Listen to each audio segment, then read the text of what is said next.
I was there the day the Vox died.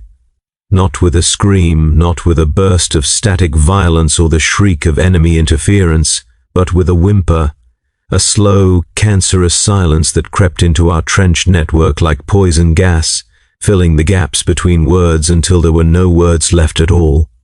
We had been holding the forward line for 63 days. I know because Trooper Venlis kept tallies on the support beam of our dugout with a combat knife, thin scratches in rotting wood that wept moisture when you pressed them, 63 days of freezing mud that swallowed men to the waist, that turned our boots into shapeless masses of leather and filth, that seeped into your bones and made you forget what warmth felt like. 63 days calling into the Voxcaster, requesting resupply, requesting orders, requesting something. At first, command answered. Terse, mechanical responses delivered in that flat cant of authority we'd been trained to revere. Stand by. Relief en route. The Emperor protects. The words meant nothing, but they were something. A tether to the vast machinery of the Imperium, proof that somewhere beyond the ash wastes and the perpetual slate-grey sky, we still mattered. Then the responses became delayed, hours between our calls and their acknowledgement. The voice on the other end began to sound distracted, bored, reading from scripts that didn't quite match our situation reports. When we reported casualties, 18 men lost to trench collapse, 7 to the lung fever, 1 to a self-inflicted lasgun wound the commissar ruled accidental discharge. The voice simply replied, logged, maintain position. By day 40 they stopped using our designation. We were forward garrison now, generic, interchangeable. By day 55 the acknowledgements ceased entirely. By day 63 there was only static. Sergeant Halleck was the first to say it aloud. We were hunched in the command dugout, a hole scraped into the trench wall and reinforced with salvaged metal plates that wept rust water when it rained. The Voxcaster sat between us like a shrine to a dead god, its green phosphor screen casting our faces in sickly light. Halleck had been trying to raise command for 3 hours, cycling through every frequency, every authentication code, speaking the proper litanies of activation that the Mechanicus priests had drilled into us. Nothing. They're not coming, he said, his voice flat, hollowed out. They're not answering because they're not listening. I wanted to argue. I wanted to recite the oaths we'd sworn, the promises made in the embarkation cathedrals before they loaded us onto the troop ships like cattle. The Emperor provides. The Imperium never abandons its warriors. Faith is our shield, duty our sword. But I looked at Halleck's face, at the way his eyes had sunken into bruised sockets, at the way his hands trembled not from fear but from exhaustion so profound it had become a state of being. And I knew he was right. We weren't lost. Lost implies someone is searching. Lost implies you matter enough to be found. We had been scratched from the ledger. Some clerk on some distant orbital station, surrounded by mountains of parchment and data slates, had drawn a line through our regimental designation. A simple administrative action. Efficient, necessary. We had become a rounding error in the Imperium's infinite calculus of war. The others knew it too, though they wouldn't speak it. You could see it in the way they stared at the horizon during watch, lasguns cradled in their arms like children clutching dolls against the dark. You could hear it in the way conversations died mid-sentence, men forgetting what they were saying, their thoughts dissolving into the static that filled our heads now, that constant white noise hiss of a Vox channel connected to nothing. Trooper Drain started leaving offerings at the base of the Voxcaster. Little things, a bent spoon, a button from his greatcoat, a scrap of parchment with a prayer scrawled in shaking script. He'd kneel there for hours, whispering to the machine, begging it to wake, to speak, to acknowledge that we still existed. It never did. The mud took Venlis on day 68. He was crossing between trench lines when the ground simply opened beneath him. a sinkhole of liquefied earth and the decomposing bodies of men who'd fallen weeks before. We heard him screaming, watched his hands claw at the surface as he sank, but by the time we got roped to him, there was nothing left but bubbles and the smell of methane and rot. We didn't report it. There was no one to report it to. We were ghosts wearing Imperial flak armor, haunting trenches that defended nothing, holding a line that no one remembered drawing. The Imperium's forgotten sons, standing watch in the dark, waiting for orders that would never come. And still, we remained. Because the alternative, acknowledging that our sacrifice meant nothing, that our suffering was purposeless, was a horror greater than any enemy could inflict. The Emperor protects, they told us, but he had stopped watching. Hunger is an enemy more patient than any Xenos horde. It doesn't announce itself with warning sirens or the thunder of artillery. It arrives quietly, a whisper in your belly that grows to a scream over weeks and months. It strips away everything, dignity, morality, humanity, until all that remains is the gnawing, the endless ache that fills your thoughts like static fills a dead Vox channel. The last resupply drop had come on day 37. I remember because it was Trooper Kelm's birthday, his 19th, though he looked 40 in the trench light, his face aged by exhaustion and fear. We'd watched the cargo lifter descend through the ash clouds, a miraculous silhouette against the grey sky, and for a moment we'd felt something like hope. 6 crates. That's what they sent for 200 men. 6 metal containers stenciled with the Administratum's eagle, filled with corpse starch ration bars that tasted like compressed cardboard and despair. We'd been on half rations for 2 weeks already. The commissar did the mathematics in his field journal, his lips moving silently as he calculated. 3 weeks, he'd announced. 3 weeks if we were disciplined, if we were faithful. We'd believed him because the alternative was unthinkable. That was 60 days ago. The ration bars had lasted 19 days. We'd stretched them as far as biochemistry allowed, breaking them into smaller and smaller portions until we were eating fragments the size of coins, dissolving them slowly on our tongues to trick our stomachs into thinking they were full. Trooper Voss had tried to make his last bar last a week by rationing it into 21 pieces, wrapped carefully in wax paper and hidden in his pack. Someone stole it on the 4th day. We never found out who. Voss stopped speaking after that, just stared at the trench wall with eyes that saw nothing. When the bars ran out, we turned to our emergency supplies, the compressed protein wafers that were supposed to last 3 days in combat conditions, the vitamin supplements that tasted like rust and made your teeth ache, the water purification tablets that we crushed and mixed with mud, pretending it was soup. Then we ate our boot leather. I remember Sergeant Halleck showing us how, his hands steady as he cut the tongue from his left boot with a combat knife, sliced it into thin strips like he was preparing a feast.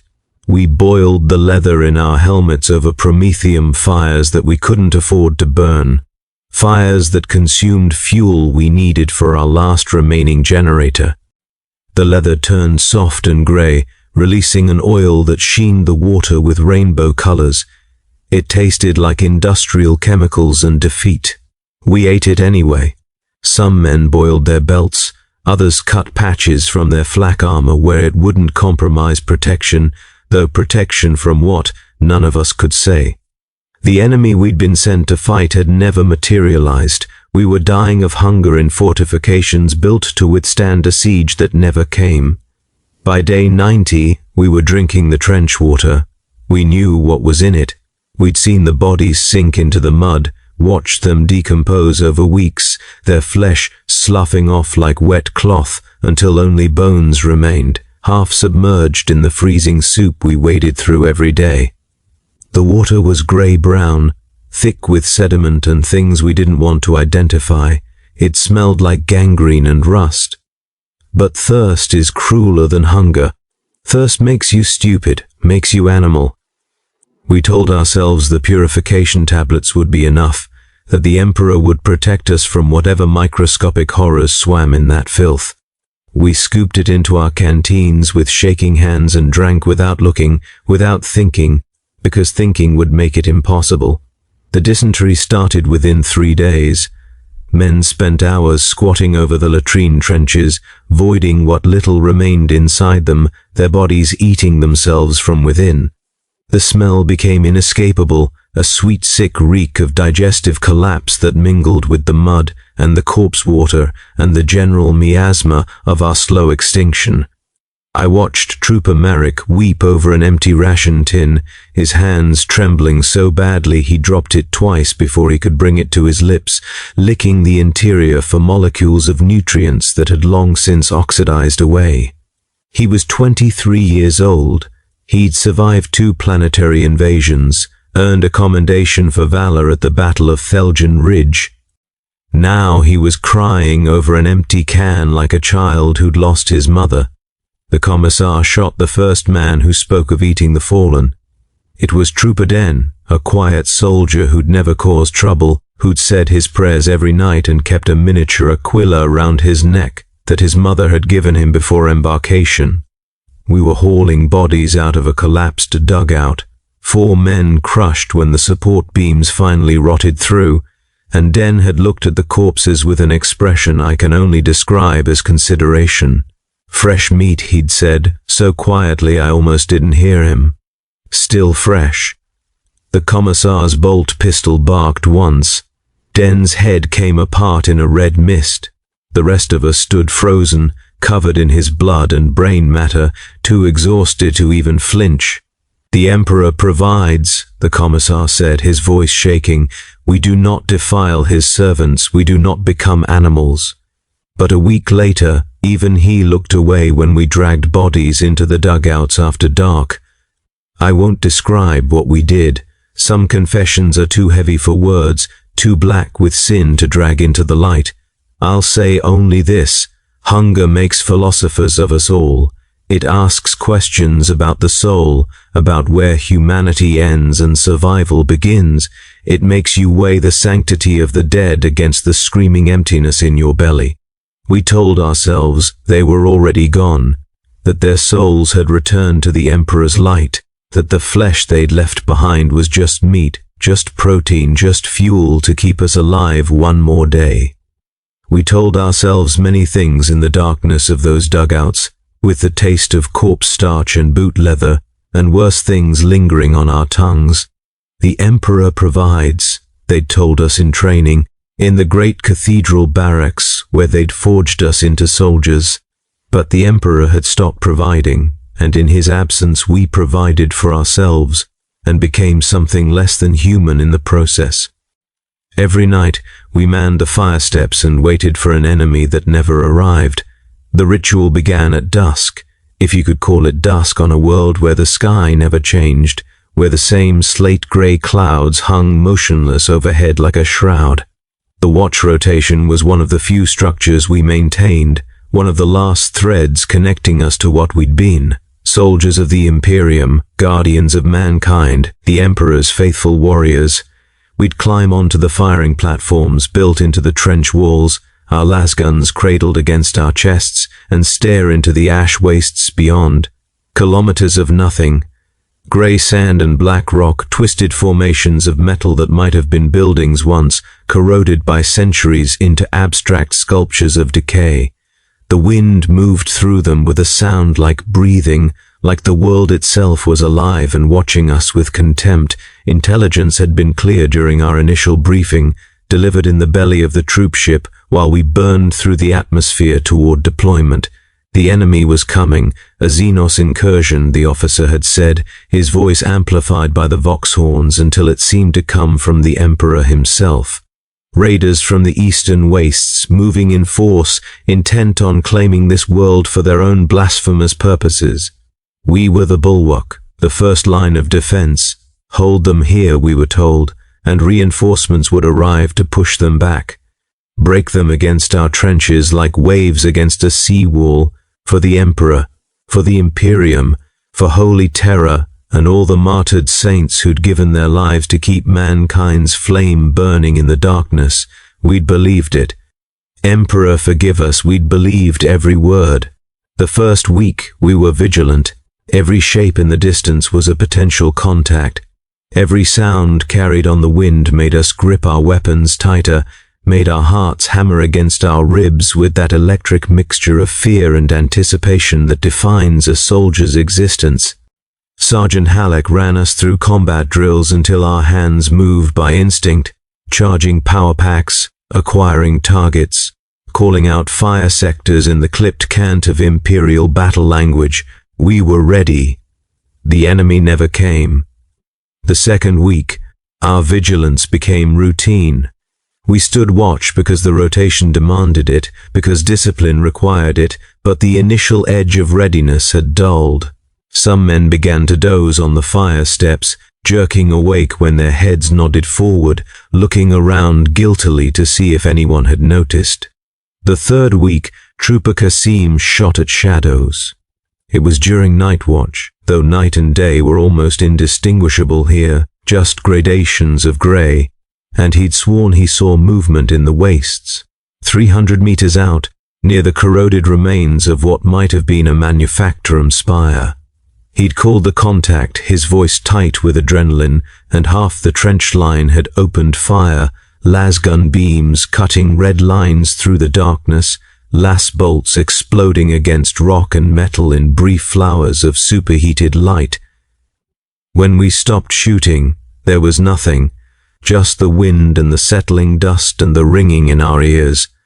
I saw something, Kasim insisted, his eyes wild, his hands shaking as he clutched his weapon. I swear by the throne I saw, but he couldn't say what he'd seen. Not really. A shape, movement, something that might have been there, or might have been exhaustion and fear playing tricks on a mind stretched too thin. It happened again 3 days later.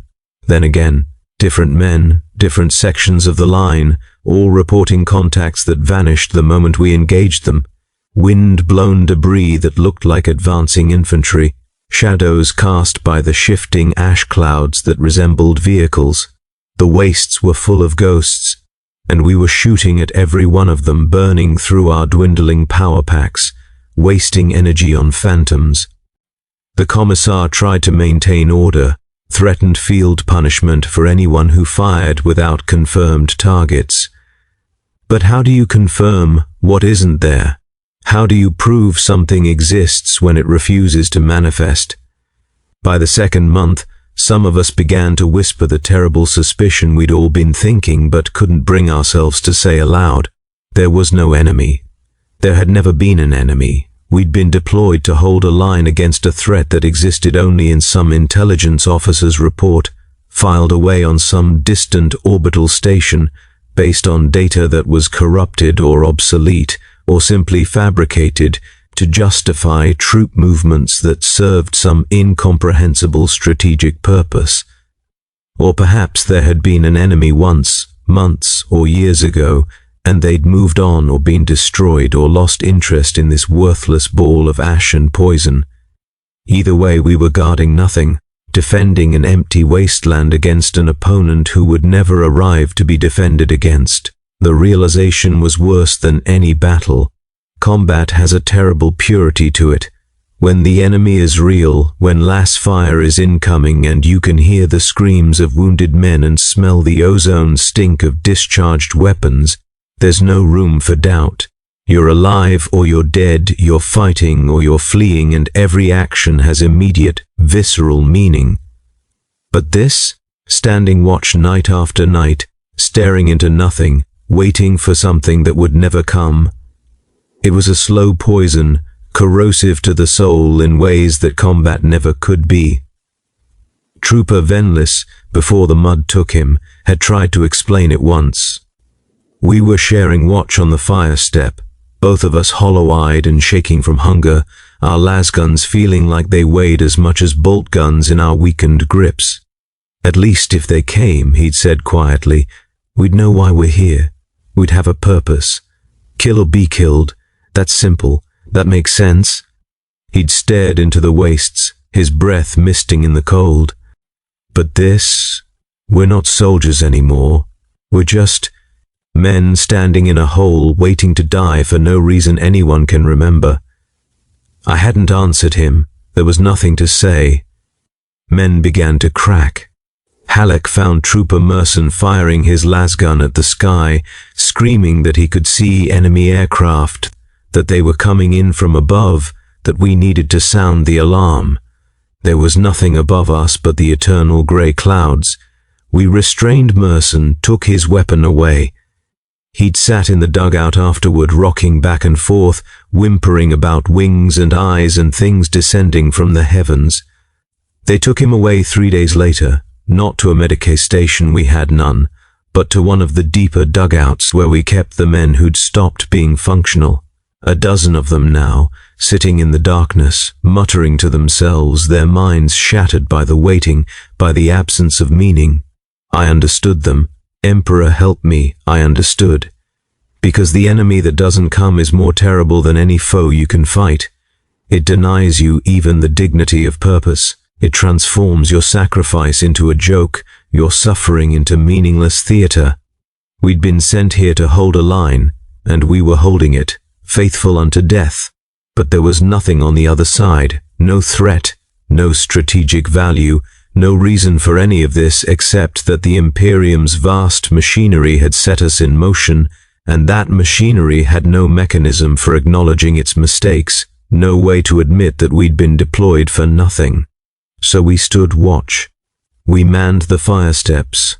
We stared into the ash wastes with our lasguns ready, waiting for an enemy that existed only in our imaginations now. Ghosts we'd invented to give ourselves purpose, to convince ourselves that our suffering meant something. But late at night, when the wind screamed through the wastes like the voice of a dying god, we all knew the truth. We were toy soldiers on an abandoned battlefield, forgotten by the child who'd once played at war with us. And the most terrible thing was that we had to keep pretending, keep maintaining the watch rotations, keep scanning the horizon, keep believing in the enemy, because if there was no enemy, then there was no reason for us to be here. And if there was no reason, then what were we? The servitor drone crashed into our encampment on day 147. We heard it before we saw it, a mechanical shrieking that cut through the wind, growing louder until it terminated in a bone-jarring impact somewhere near the command dugout. Half the trench scrambled for weapons, thinking we were under attack, that the enemy we'd waited for had finally arrived in some new and terrible form. What we found was a wreck of metal and flesh. The drone had been a messenger unit once, a small anti-grav platform with a cherub servitor grafted to its control mechanisms. The child's body, if it had ever been a child, it was impossible to tell now, was fused with the machinery, its limbs replaced by articulated servo arms, its eyes replaced by crimson lens clusters that still flickered weakly with power. The crash had split it nearly in half. Fluid that might have been oil or blood or embalming chemicals leaked from the rupture, hissing as it touched the frozen mud, but clutched in its mechanical fingers was a sealed message canister. We tore it from the servitor's grasp, literally tore it, breaking the fused digits to free the canister, with a desperation that bordered on religious fervor. The lieutenant's hands shook so badly he could barely work the seal, the wax imprinted with the administratum's eagle, and a string of alphanumeric codes I didn't recognize. The parchment inside was yellow with age, the ink slightly faded but still legible. Standard military orders, written in the clipped high Gothic of official imperial communications. 2 Forward Garrison, Sector Designate 7 Kappa. From Regional Command, Subsector Operations, stand by current position, maintain defensive readiness, await further instruction, resupply scheduled per standard rotation, the Emperor protects. Dated 6 months prior, we stood in silence, passing the parchment between us with hands that had forgotten how to be gentle. 6 months. The orders had been issued 6 months before they reached us, carried by a messenger servitor that had probably been in transit all that time, navigating whatever bureaucratic labyrinth existed between us and the distant authority that had spawned it. 6 months ago we'd still had food. We'd still believed we mattered. Trooper Kelm laughed first, a sound like breaking glass, high and sharp and wrong. Then Kasim joined him, and Voss, and suddenly half the men in the trench were laughing, a chorus of hysteria that echoed across the wastes like the screaming of the damned. "Stand by current position," Kelm gasped between fits of laughter, tears streaming down his face. "Maintain defensive readiness. The Emperor fucking protects." Some men didn't laugh. Halleck stared at the parchment with an expression of such profound emptiness that it frightened me more than the laughter. The commissar, Gaunt, his name was, though we rarely spoke it, simply turned and walked back to his dugout without a word. The lieutenant tried to maintain order, his voice cracking as he reminded us of our duty, of the chain of command, of the sacred trust between soldier and Imperium, but his words rang hollow even to him. I could see it in his eyes, the way they wouldn't quite focus, the way his hands kept returning to the parchment, as if hoping the words would change if he read them again. We burned the servitor that night. There was nothing else to do with it. We couldn't repair it, couldn't salvage anything useful from its corrupted machinery. We dragged it to one of the fire pits and fed it to the flames, watching as the child flesh blackened and split, as the mechanical components glowed red and then white before collapsing into slag. It smelled like a funeral pyre and a manufacturing failure at the same time. 3 days later, the lieutenant ordered us to comply with the instructions. "We have our orders," he announced during morning muster, standing before what remained of the company, maybe 70 men now, the rest taken by hunger or disease or the mud or madness. "Whatever has happened, wherever command is, we are still soldiers of the Imperium. We will hold this position. We will maintain defensive readiness. We will do our duty." His voice was steady, but I could see the tremor in his jaw, the way his fists clenched and unclenched at his sides. "The Emperor protects," he finished, the words sounding like a question.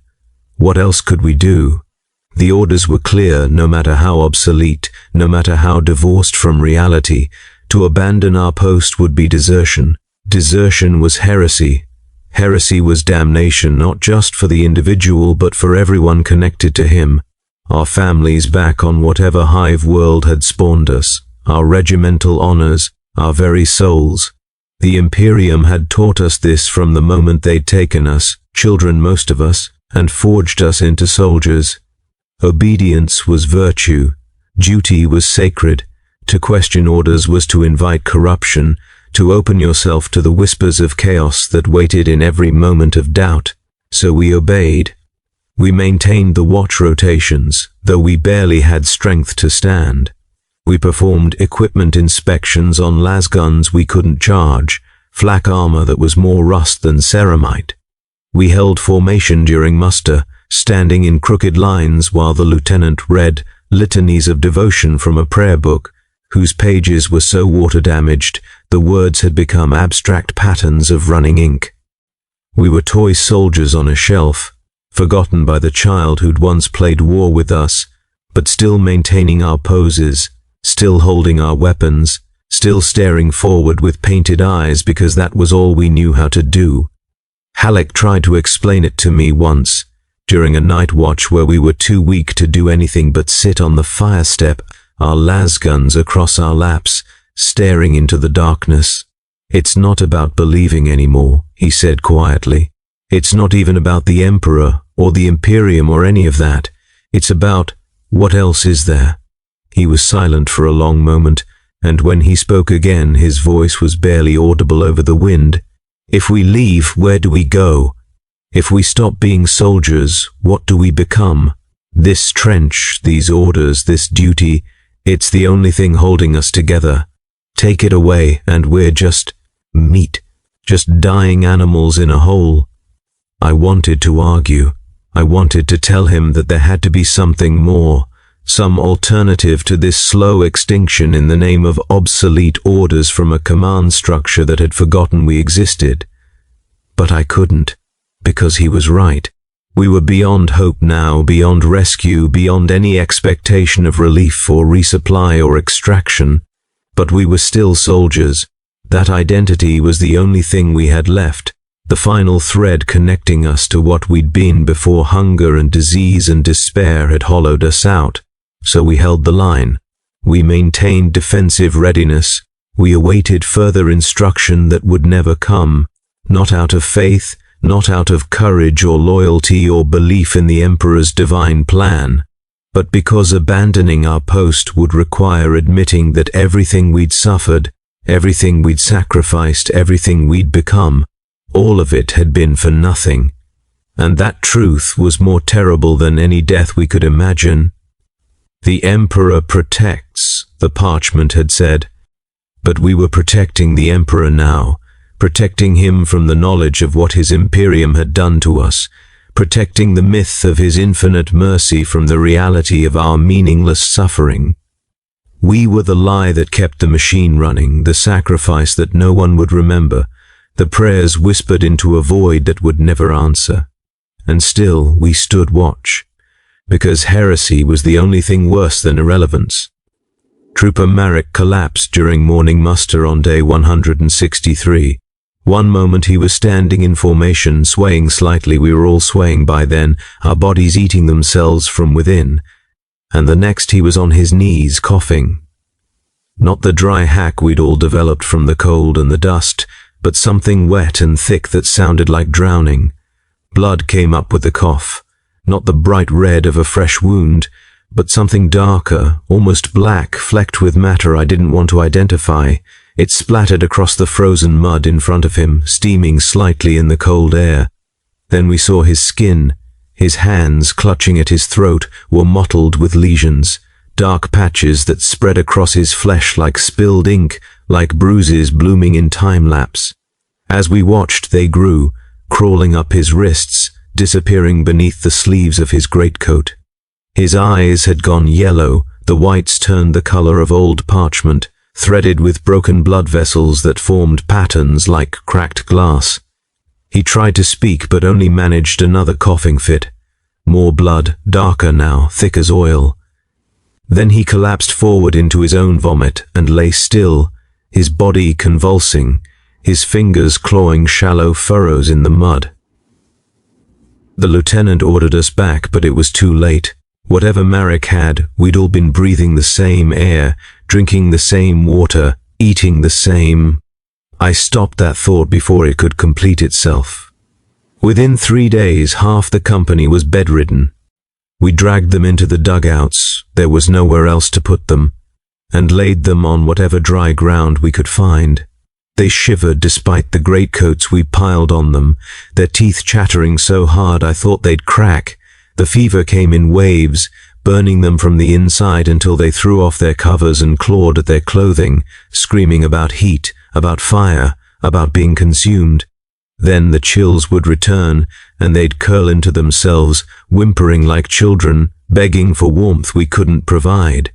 The lesions spread. They started on the extremities, hands, feet, face, then crept inward, turning the skin black as if the flesh beneath was dying, rotting while they were still alive. The smell was indescribable, sweet and putrid at the same time, like fruit left to ferment in a corpse. It seeped into everything, clung to our clothes and our hair, filled our mouths until we could taste it on our tongues even when we were outside the dugouts. Their lungs filled with something, you could hear it when they breathed, a wet rattling that grew worse each day until they were essentially drowning in their own fluids, gasping and choking, their eyes wide with panic as they struggled to pull air through passages clogged with blood and tissue and whatever corruption was consuming them from within. We had no Medicae supplies. Those had run out 2 months ago. Basic wound dressings used up, antiseptic long exhausted, the few pain suppressants we'd possessed consumed or traded for food in the early days when we'd still believed resupply might come.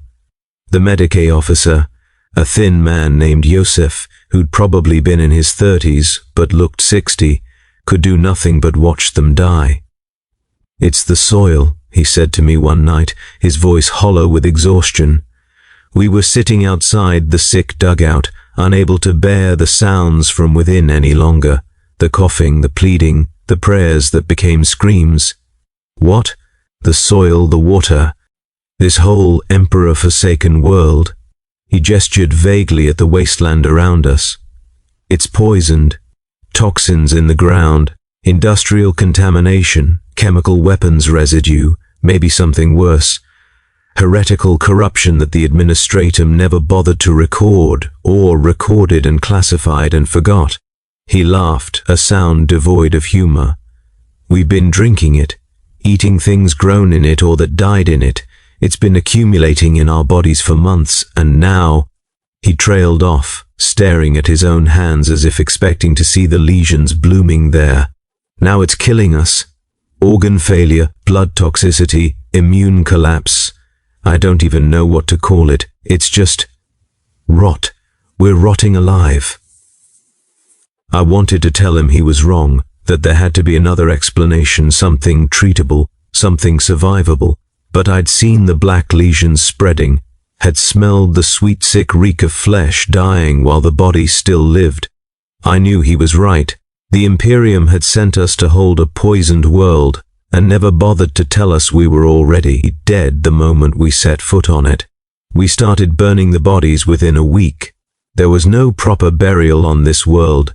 The ground was either frozen solid or liquid mud, and we lacked the strength for grave digging anyway.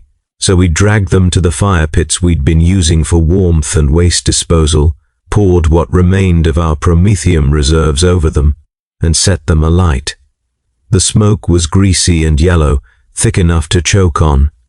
It rolled across the trenches like fog, carrying with it the smell of burning meat and chemicals and despair. I can still taste it when I close my eyes, that smoke, acrid and sweet at the same time, coating the back of my throat, settling in my lungs where I'm sure it still lives, still corrupting me from within. Some men died quickly, their organs failing within days of the first symptoms. Others lingered for weeks, slowly suffocating as their lungs turned to black sludge, their skin sloughing off in sheets that left raw flesh beneath, weeping fluids that were more pus than blood. Trooper Voss lost his mind 3 days before he died. He'd been one of the quiet ones, always reliable, always faithful, but the fever broke something in his head. He started screaming about angels, about golden light, about the Emperor coming to save him personally. He clawed at the walls of the dugout, his fingernails tearing loose in bloody crescents, convinced that if he could just dig deep enough he'd reach Terra, reach the Golden Throne, reach salvation. We had to restrain him, tie him down with belts and rope while he thrashed and screamed prayers that became curses, that became wordless animal sounds. He died like that, strapped to the floor of a dugout that smelled like a charnel house, his eyes rolled back in his head, black drool running from his mouth. We burned him with the others. The lieutenant tried to maintain morale, insisted we continue the daily prayers, the litanies of devotion, but his own voice cracked when he recited them now, and I could see the fear in his eyes every time he coughed, every time he glanced at his hands to check for lesions. Halleck stopped speaking entirely. He'd sit on the fire step during his watch, staring into the wastes, his lasgun forgotten beside him. Once I saw tears running down his face, silent and steady, but when I asked if he was all right, he didn't acknowledge that I'd spoken. The commissar executed no one for cowardice or desertion now. What would be the point? We were all dying anyway, killed not by enemy action but by negligence, by bureaucratic oversight, by the simple fact that we didn't matter enough for anyone to check if the world they'd sent us to was even habitable. I remember standing at the edge of one of the burning pyres, watching the bodies blacken and split in the flames. 17 men that day. 17 Imperial Guardsmen reduced to ash and greasy smoke, their sacrifice unrecorded, their deaths unmourned. The Emperor provides, they'd taught us, but the Emperor had provided poison, had sent us to die on a world that killed with every breath, every drink, every morsel of contaminated flesh we'd forced down our throats to stave off starvation. And the most terrible thing? We kept praying, kept reciting the litanies, kept begging for his protection even as our lungs filled with black corruption and our flesh turned to rot, because faith was all we had left, faith that our suffering meant something, faith that someone, somewhere, would remember us, faith that the Imperium we'd served, that we'd given everything for, actually cared whether we lived or died. But late at night, lying in dugouts that reeked of decay, listening to men drown in their own lungs, I knew the truth. The Imperium didn't care. Had never cared. We were numbers on a requisition form, bodies deployed to fill a strategic position that no longer mattered, if it ever had. And now we were dying for it, poisoned by the very ground we'd been ordered to defend. The Emperor protects, but he does not protect us. They came from the east, a column of the damned stretching across the ash wastes like a wound. We saw them first as a dark line on the horizon, and for a moment, Emperor forgive us, we thought they were the enemy. The enemy we'd waited for, prayed for even, because an enemy would give us purpose, would transform our suffering into sacrifice, our deaths into martyrdom. But as they drew closer, we realized what they were. Pilgrims, hundreds of them, maybe thousands. It was hard to tell where the column began or ended, the numbers bleeding together into a mass of ragged humanity that moved with the shuffling inevitability of the already dead. They carried staffs wrapped in prayer scrolls, dragged carts laden with relics and icons, wore the tattered remains of pilgrims' robes that might have been white once, but were now the color of old bloodstains. They were fleeing something. You could see it in the way they moved, the way they kept glancing back over their shoulders at the eastern wastes as if expecting some horror to materialize and swallow them whole. Their faces were hollow with starvation and fear, their eyes carrying that particular emptiness that comes from witnessing things the mind cannot process. They reached our perimeter just before dusk, that perpetual grey twilight that passed for evening on this world. The lieutenant ordered us to the fire steps, weapons ready, though what we were supposed to do with civilians was unclear. Our orders had said nothing about refugees. Our orders had said nothing about anything useful. The pilgrims stopped at the wire, the corroded razor wire we'd strung around the trench perimeter in the early days, when we'd still believed in proper fortifications. An old woman at the front of the column raised her hand, and the mass behind her settled like a great beast lying down to rest, or to die. "Soldiers of the Emperor," she called out, her voice surprisingly strong for someone who looked like a corpse animated by will alone. "We beg sanctuary, we beg shelter in his name, we beg mercy." The lieutenant looked at her, then at us, then back at the pilgrims. I could see him calculating, trying to figure out what the regulations said, what protocol demanded. But there was no protocol for this. There was no manual for what to do when you were already dying, and the damned came begging for help you couldn't provide. "We have nothing," he said finally, loud enough for them to hear. "No food, no medical supplies, no shelter beyond these trenches. We ask only for your protection," the old woman interrupted. "For the Emperor's soldiers to stand between us and what follows. We have traveled 40 days. We cannot travel further. If we are to die, let it be in the shadow of the Aquila, in the sight of those who serve him." What could we say to that? That we weren't really soldiers anymore, just scarecrows wearing imperial uniforms? That our protection was worthless? That we couldn't even protect ourselves? That the Emperor's shadow had abandoned this place long ago? The lieutenant looked at me, at Halleck, at the commissar who stood silent and hollow-eyed in his greatcoat, looking for guidance, for orders, for anything, finding nothing. "Let them stay," he said finally, "outside the wire. We have nothing to give them, but let them stay." So they did. They settled just beyond our perimeter, spreading across the ash wastes like a camp of the dead. They had almost nothing, a few threadbare blankets, some water skins that were probably empty, carts full of religious icons and prayer scrolls and relics that might have been valuable on a shrine world but were worthless here. I watched them distribute what little they had, saw a mother break a piece of bread.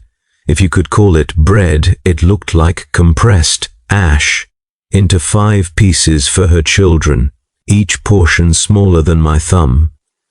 The children ate it like it was a feast, their eyes huge in their skeletal faces. That night, the first of them died. We heard it from the trenches, a wailing that started low and built to a crescendo, dozens of voices joining in the traditional morning prayers of the Imperial Creed. It went on for hours, a rising and falling keen that sounded like wind through a broken cathedral. By dawn, they'd burned 3 bodies on a makeshift pyre. By the next night, it was 7. They were dying of the same things we were: starvation, disease, exposure, and probably the same black lung rot that had killed half our company, because they'd been drinking from the same contaminated water sources, breathing the same poisoned air. Within a week, the pilgrim camp had become a graveyard. They didn't bury their dead, the ground wouldn't permit it, so they burned them, sending up columns of greasy smoke that joined with ours until the sky was perpetually dark with the cremation of the faithful. The smell was inescapable. It settled over everything like a pall, mixing with the stench of the trenches until you couldn't tell where decay ended and life began. I remember a child at the wire, maybe 6 years old, though starvation made ages meaningless. She just stood there, hands wrapped around the rusted metal, staring at me with eyes that were too large for her face. Fever-bright eyes, yellow at the edges. I could see the black lesions starting on her hands, crawling up her wrists like spilled ink. She didn't speak, didn't beg, just stared. I had half a ration bar left, my last one. I'd been saving it, rationing it, breaking off pieces the size of crumbs and letting them dissolve on my tongue to trick my body into thinking it was being fed. It was in my pocket. I could feel its weight, could imagine the taste of it, that familiar flavor of compressed nutrients and despair. The child's hand extended through the wire, palm up, waiting. I looked at her, at those fever-bright eyes, at the lesions spreading across her skin like a prophecy of death, at the way her ribs showed through her thin shirt, each bone individually visible, her chest rising and falling with breaths that sounded wet and labored. I took the ration bar from my pocket, unwrapped it slowly. The child's eyes followed every movement, hope and hunger warring in her expression. I ate it, broke off a piece and put it in my mouth and chewed slowly, deliberately while she watched. I saw the hope die in her eyes, saw it replaced by something worse than hatred, a kind of understanding, a recognition that the world was exactly as cruel as she'd always suspected, that even the Emperor's soldiers were just animals fighting over scraps. She didn't cry, didn't turn away, just stared at me while I finished the ration bar, her hand still extended through the wire, as if the gesture itself had become permanent, a sculpture of desperation frozen in time. When I was done, she lowered her hand and walked back into the pilgrim camp. I never saw her again, probably dead within days, burned on one of those pyres that turned the sky black. I tell myself I had no choice, that I was starving too, that charity was a luxury we couldn't afford, that keeping myself alive was a form of duty. I tell myself many things in the darkness, but I know the truth.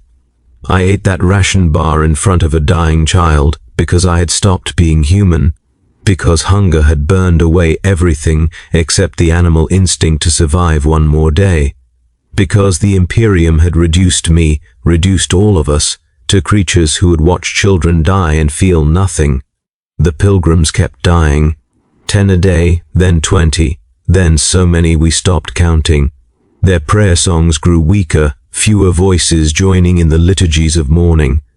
The carts full of relics sat abandoned, the icons staring blindly at the ash wastes while their faithful keepers rotted beside them.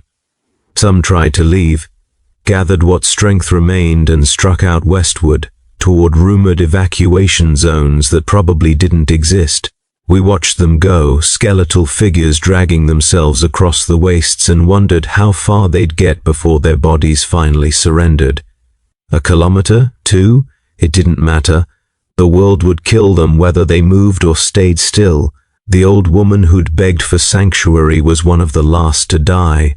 I watched it happen from the fire step during morning watch.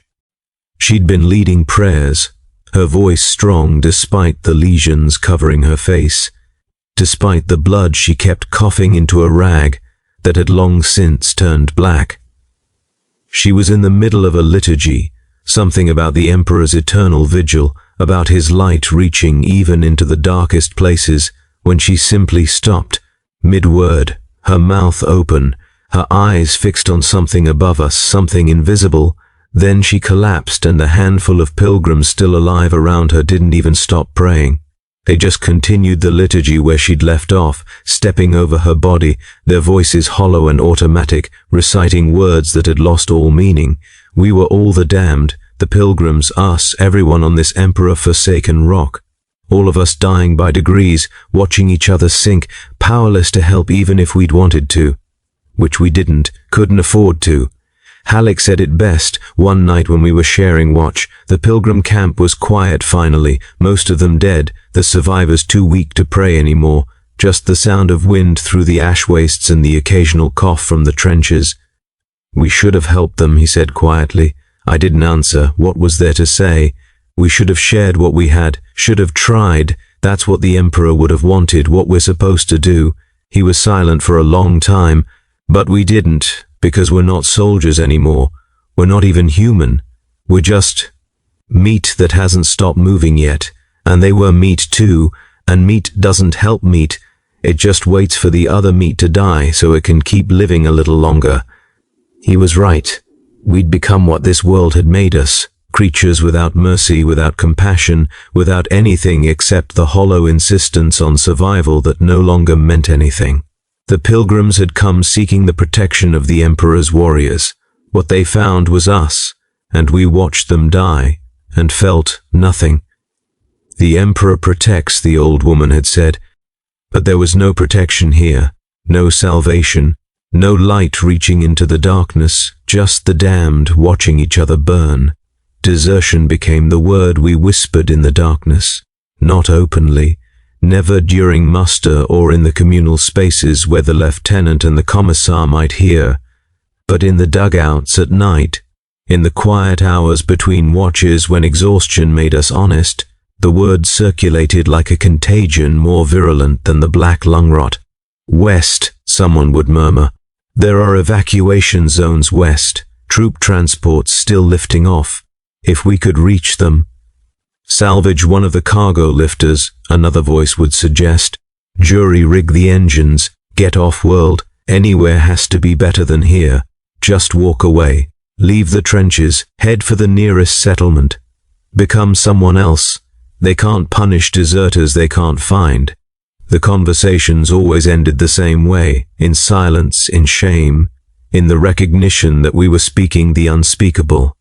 But they kept happening, night after night, growing bolder as our numbers dwindled and desperation gnawed through the last barriers of discipline. By day 200, we'd lost 3/4 of the company. 60 men remained from the 200 who'd first dug these trenches, 60 ghosts in imperial uniforms, maintaining the rituals of a regiment that no longer existed in any meaningful sense. The commissar executed the first 3 men on the same day, troopers Den, Halwick, and Corvin. They'd been caught at dawn, packs loaded with whatever supplies they could scavenge, heading west along the old supply road that led to nothing we knew of but had to lead somewhere, anywhere, because the alternative was staying here and dying by millimeters. The commissar lined them up against the trench wall. His hands shook as he loaded his bolt pistol. I could see it from where I stood in formation, could see the way the shells rattled against each other, could hear his breathing, ragged and uneven. "The Emperor's justice is swift and merciless," he recited, his voice cracking on the words. "Cowardice is heresy, desertion is damnation. Those who abandon their duty abandon their souls." He raised the pistol to Den's head. The man didn't struggle, didn't beg, just stared straight ahead with eyes that had already gone somewhere else. The commissar's hand trembled. The barrel wavered, describing small circles in the air.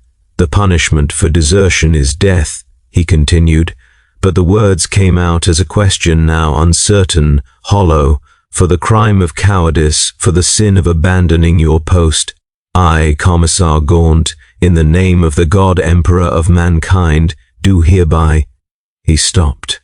His hand was shaking so badly the pistol barrel was tracing wild patterns in the air. Sweat ran down his face despite the cold.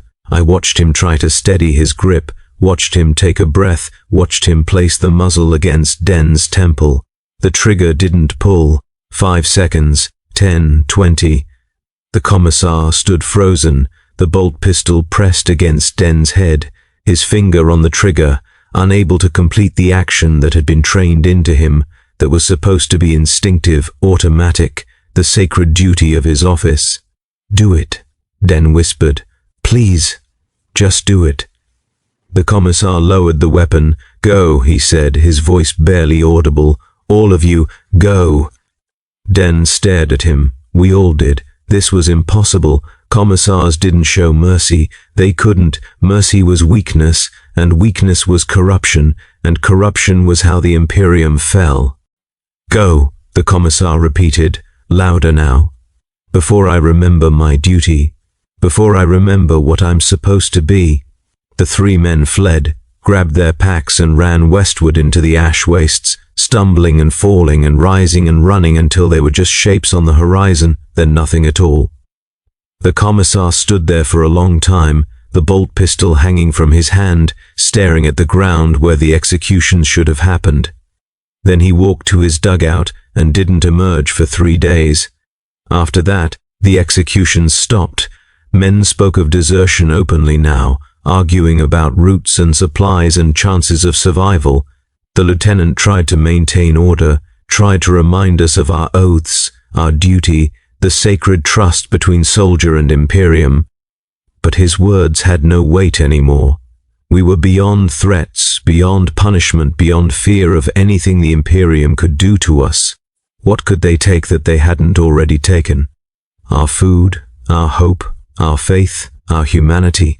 All of it was gone, burned away in the trenches, reduced to ash like the bodies we'd fed to the pyres. "They've already killed us," Halleck said one night, his voice flat and certain. "We're dead men. We died the day they forgot about us. The only question is whether we die here, in this trench, or somewhere else. And does it even matter?" He was right. We were corpses that hadn't stopped moving yet, animated by habit and fear of heresy, going through the motions of being soldiers, while everything that had made us human leaked away into the poisoned soil.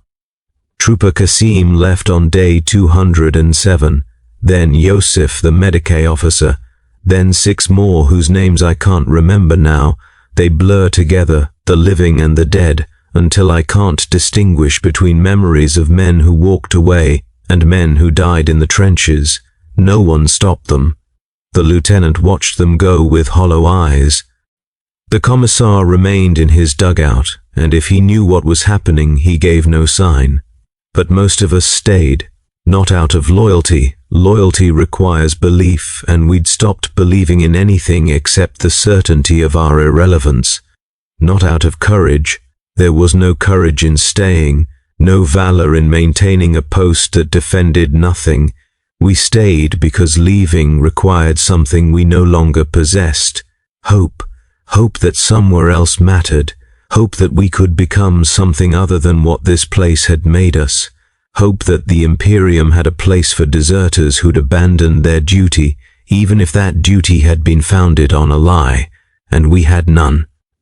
Hope had died long before our bodies began to fail, starved out of us by the silence from command, by the rations that never came, by the enemy that didn't exist, by orders that were obsolete before they arrived. To leave required believing that motion had purpose, that direction had meaning, that somewhere in the Imperium there was a place we could go and be something other than ghosts. But we knew better. We'd seen the truth of the machine we served, vast, indifferent, grinding forward without awareness of the individual components it consumed. There was no place for us, no haven, no sanctuary. We were data errors, clerical mistakes, numbers that should have been zeroed out but remained in the ledger through bureaucratic oversight. So we stayed in the trenches and continued the watch rotations, the equipment inspections, the morning musters where fewer men answered each day.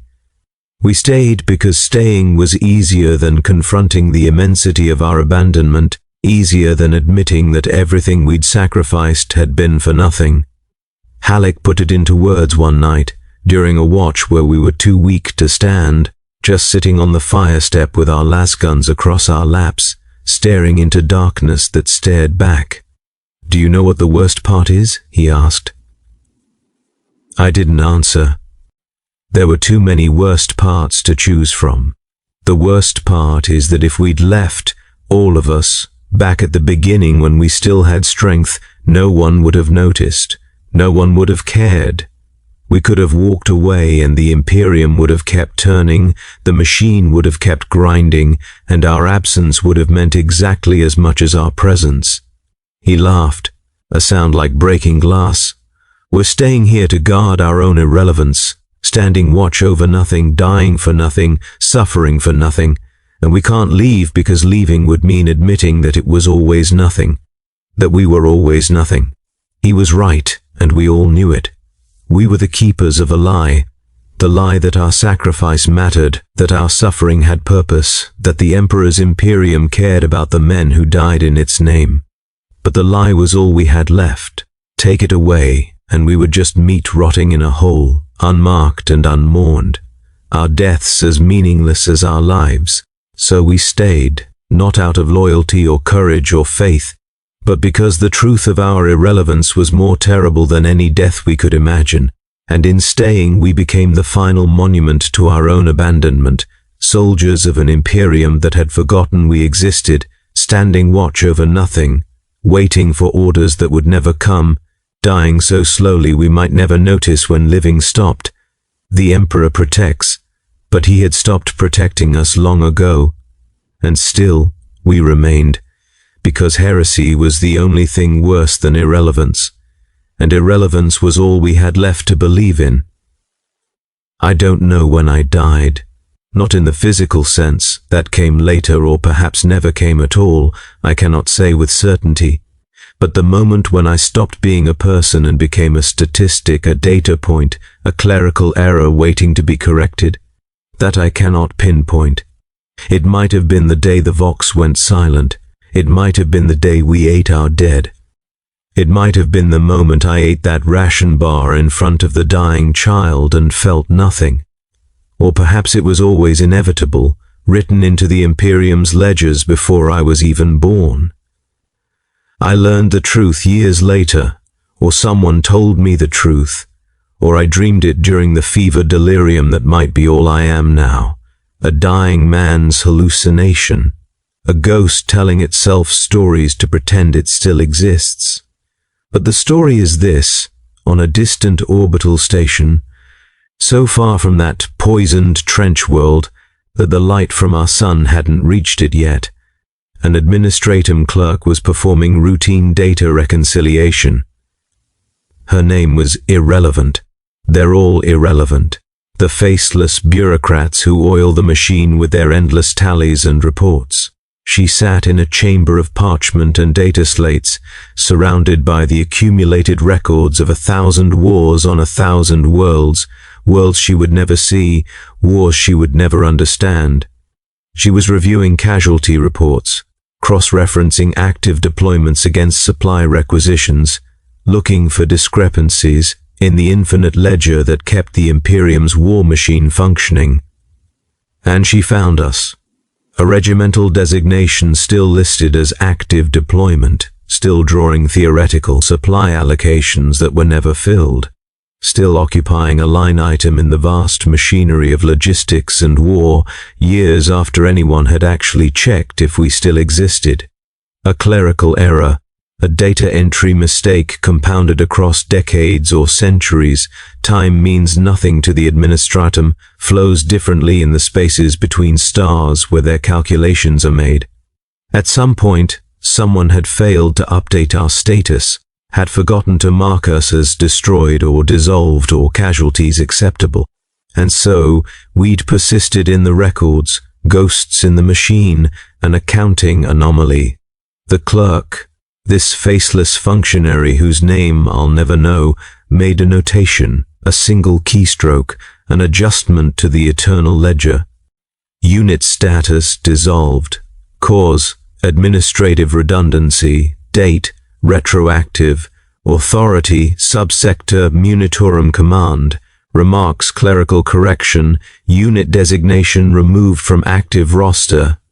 No further action required, not killed in action, not lost to enemy contact, not destroyed in defense of the Imperium's sacred holdings, dissolved, as if we had never bled, never starved, never watched each other rot in trenches dug to defend nothing, as if our suffering was an arithmetic error, our deaths a rounding adjustment, our sacrifice a database anomaly to be corrected and forgotten. We weren't defeated, we weren't martyred, we were simply obsolete data, redundant entries in a spreadsheet too vast for any human mind to comprehend. One keystroke, and we were erased. I don't know if any of us survived long enough to learn this truth.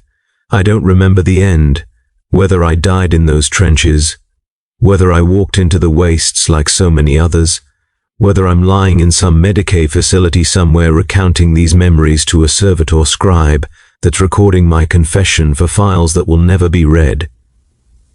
I don't know if I'm alive now, or if I ever was. But I know this truth, inscribed in the hollow space where my faith used to live, carved into the emptiness where my humanity once resided. The Imperium does not lose soldiers. It does not mourn them, does not honor them, does not remember them. It simply stops counting them.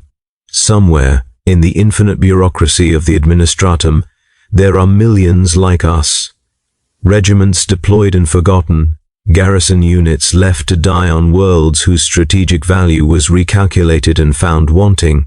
Soldiers standing watch over objectives that ceased to matter before they even arrived, all of them still listed in some ledger somewhere, drawing supply allocations that never arrive, maintaining positions that no longer exist in any operational sense. All of them waiting for the day when some clerk performing routine data reconciliation finds their designation and corrects the error. Dissolved, redundant, erased. Not even the dignity of death in battle, just administrative correction as cold and impersonal as the void between stars. The Emperor protects, they told us. The Emperor provides. The Emperor values every soul in his service, every soldier who stands watch in the darkness, every sacrifice made in his name. But the Emperor doesn't remember, can't remember. There are too many of us, too many worlds, too many wars. The Imperium is too vast, the bureaucracy too infinite, the machine too complex for any individual sacrifice to register. We are numbers in a calculation too large for comprehension, variables in an equation that's been running for 10,000 years, components so small that our failure doesn't even cause a fluctuation in the greater system. I want to rage against this, want to scream that we mattered, that our suffering meant something, that the months we spent dying in those trenches should be recorded somewhere, honored somehow, acknowledged by someone. But rage requires the belief that someone is listening. And there is no one, just the machine grinding forward, consuming lives and worlds and souls, converting everything into data, into logistics, into the endless calculation of acceptable losses. We were acceptable losses, we just didn't know it yet. I see them sometimes in whatever darkness I inhabit now. My brothers from the trenches, Halleck with his hollow eyes, the lieutenant still trying to maintain discipline, the commissar with his bolt pistol that wouldn't fire, the child at the wire with her hand extended, forever waiting for mercy that never comes. All of us ghosts, all of us erased, all of us screaming into a void that doesn't acknowledge our existence. In the darkness between the stars, we the uncounted gather. The forgotten regiments, the dissolved units, the clerical errors corrected and purged from the eternal ledger. We bear witness to our own irrelevance, testify to our meaningless sacrifice, confess our sins to no one who's listening. The Emperor may protect, but he does not remember, and we, the unmourned and unrecorded, stand eternal watch over our own erasure, guarding the truth that the Imperium cannot acknowledge, that most of us who die in his service die for nothing, not gloriously in battle, not martyred in defense of sacred ground, but slowly, forgotten, erased by a keystroke in a ledger maintained by faceless clerks who will never know our names. We are the Imperium's true face, not the heroes, not the martyrs, not the legends recorded in the histories, but the millions who simply disappear, dissolved into administrative redundancy, our suffering converted to statistics, our deaths to rounding errors. This is my confession, my testimony, my final prayer to a God Emperor who has stopped listening, if he ever did. We held the line, we maintained our post, we did our duty, and it meant nothing. Nothing, and somewhere in the infinite bureaucracy, our designation sits archived in some data vault, marked dissolved, our entire existence reduced to a single corrected entry in a ledger too vast to comprehend. The Emperor protects. But in the end, the Imperium only protects itself, and we, the irrelevant and erased, scream our truth into the silence. We were here, we suffered, we died, and no one remembered. For the countless regiments dissolved into administrative redundancy, for the soldiers who died not in battle but in bureaucratic oversight, for the forgotten, the erased, the uncounted. This confession stands as your memorial. You mattered, even if the Imperium forgot,